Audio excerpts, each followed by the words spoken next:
राधे राधे दोस्तों।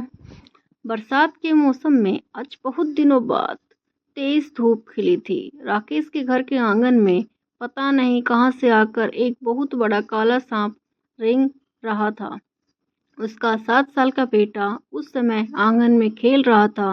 वह सांप देखकर डर गया और अंदर जाकर बोला, पापा सांप। उसके हाथ के इशारे को समझकर राकेश तुरंत आंगन में चले आए थे। कुछ ही दूरी पर बाउंड्री के पास सांप उन्हें भी दिखाई दे गया। पापा वह देखो सांप, जल्दी से उसे मार दीजिए। नहीं यश, हमें जीव जंतु को नहीं मारना चाहिए पापा, सांप बहुत खतरनाक होते हैं। राकेश ने जमीन पर डंडे बजाकर उसे जाने का पूरा अवसर दे दिया। पापा, आपने उसे मारा क्यों नहीं? वह भाग गया। तब तक उसकी पत्नी मीनाक्षी कमरे के से बाहर निकलकर आई थी। आपने उसे जाने क्यों दिया? क्या बात करती हो मीनाक्षी? उसने हमें कोई नुकसान नहीं पहुंचाया। तुम क्या चाहते हो वह हमें डस ले? सांप गलती से इधर आ गया होगा।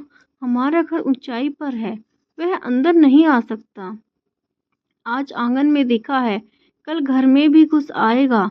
मीनाक्षी बोली। उसकी बातें अनसुनी कर वह वहां से चुपचाप अंदर चला गया। वह उसे नहीं समझा सकता था कि वह उस पर हाथ न उठा सका। आज तक जिसे पूछता रहा, उसके साथ वह यह अपराध कैसे कर सकता था? कमरे से आकर राकेश माँ को याद करने लगा। इस समय माँ यहाँ होती तो सांप को मारने की बजाय धूप अगरबत्ती लेकर उसकी पूजा करने चल पड़ती। यह बात वह सबको नहीं समझा सकता था। पुराने दिनों की याद कर वह अतीत में उतरने लगा। नौकरी की जिंदगी में कितनी अहम भूमिका है, यह वही इंसान जानता है जिसने इसे पाने के लिए बहुत अधिक संघर्ष किया हो। राकेश आज जिस पद पर काम कर रहे थे, उसे पाने के लिए उसने क्या कुछ नहीं किया था, यह उसकी अंतरात्मा जानती थी। यह माँ के दुआओं का असर था या पितरों के आशीर्वाद का फल, कहा नहीं जा सकता। माँ ने उसकी नौकरी के लिए सभी देवी देवता और पत्थर तक पूज डाले थे। जिसने जो कहा वह करती चली गई। आखिर में दादी ने उसे सुझाव दिया, बिमला तुम्हारे सारे देवी देवता पूज लिए हैं, एक बार पहाड़ के प्रसिद्ध नाग देव के मंदिर में जाकर मत्था टेक आओ। क्या पता उनके आशीर्वाद से राकेश के भाग्य खुल जाए। बाबूजी के चले जाने के बाद घर पर सबकी नज़र राकेश पर लगी थी। एमएससी पास करने के बाद उसने अध्यापक बनने के लिए बीएड भी कर लिया था। कई प्रतियोगिता परीक्षा देने के बाद भी उसे सफलता हाथ नहीं लगी थी। इंटरव्यू दे देकर वह थक गया था। बस अब एक ही उम्मीद थी कि कहीं पर मेरिट के आधार पर उसे नौकरी मिल जाए। माँ उसके लिए 10 किलोमीटर की खड़ी चढ़ाई पर बने छोटे से नागदेव के मंदिर में माथा टेकने के लिए तैयार हो गई थी। वह राकेश को भी अपने साथ ले गई थी। उसके पास देवता को चढ़ाने के लिए आस्था और श्रद्धा के अलावा कुछ भी नहीं था। किसी तरह डंडा टेक कर वो मंदिर तक पहुँचे। पत्थर से बनाए हुए उस छोटे से मंदिर का द्वार एक शिला से बंद कर रखा था। मान्यता थी कि नागराज इसी मंदिर में रहते हैं। माँ ने बड़ी श्रद्धा से मंदिर के बाहर धूप जलाकर बेटे के लिए दुआ मांगी थी। उसने भी प्रभु से नौकरी के लिए कामना की थी।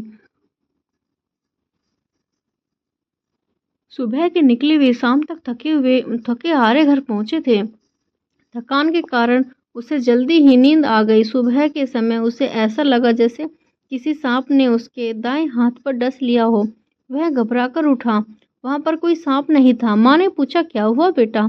कुछ नहीं माँ, आज मंदिर दर्शन के कारण सपने भी उन्हीं के आ रहे थे। इतना कहकर उसने माँ को सपने वाली बात बता दी। यह बड़ा शुभ संकेत है बेटा। कहते हैं नागराज अगर किसी को सपने में दर्शन दे दे तो उसकी मनोकामना बड़ी जल्दी पूरी हो जाती है। मुझे लगता है उन्होंने तुम्हारी सुन ली। इतना कहकर माँ हाथ जोड़कर उनको याद करने लगी। रह रहकर उसके दिमाग में बस यही घूम रहा था। माँ की हिदायत पर उसने इसकी चर्चा किसी से भी नहीं की थी। कहते हैं सपने की चर्चा औरों से करते हैं तो उसका प्रभाव कम हो जाता है। ठीक 1 सप्ताह के बाद उसके लिए शिक्षा विभाग से नियुक्ति के लिए पत्र आ गया। विमला की खुशी के मारे आंसू झलक आए। उनके आज धरती पर पैर नहीं टिक रहे थे। राकेश ने भी नियुक्ति पत्र को अपने माथे से लगा लिया। यह वह कागज था जिससे उसके जीवन की सारी परेशानियां खत्म होने वाली थी। उस दिन से उसके मन में नाग देवता के प्रति बड़ी आस्था हो गई थी। वह कहीं पर भी नाग देवता का मंदिर देखते तो हाथ जोड़ने जरूर चले जाते थे और अक्सर उन्हीं की पूजा करते थे। आज की घटना पर छिड़ने वाले विवाद की कल्पना कर वह अतीत से वर्तमान में आ गया। आंगन में रेंगते हुए सांप को देखकर वह उस पर हाथ नहीं उठा सका था। मीनाक्षी के बहुत कहने पर भी वह टाल गया था। वह उसे मारने के बारे में स्वप्न में भी नहीं सोच सकता था। उसने इसकी खबर तुरंत वन विभाग को दे दी। उन्होंने कुछ ही देर में सांप को पास की झाड़ी से पकड़ लिया और उसे ले जाकर जंगल में छोड़ दिया। राकेश ने एक बार फिर नाग देवता को धन्यवाद किया जो उसका मान रखने के लिए आसानी से जंगलात कर्मियों के सामने प्रकट हो गए। इससे उसके घर की शांति और सांप की जान दोनों बच गए थे। धन्यवाद दोस्तों। आपको ये कहानी कैसी लगी कमेंट बॉक्स में अपनी राय जरूर लिखिए। धन्यवाद।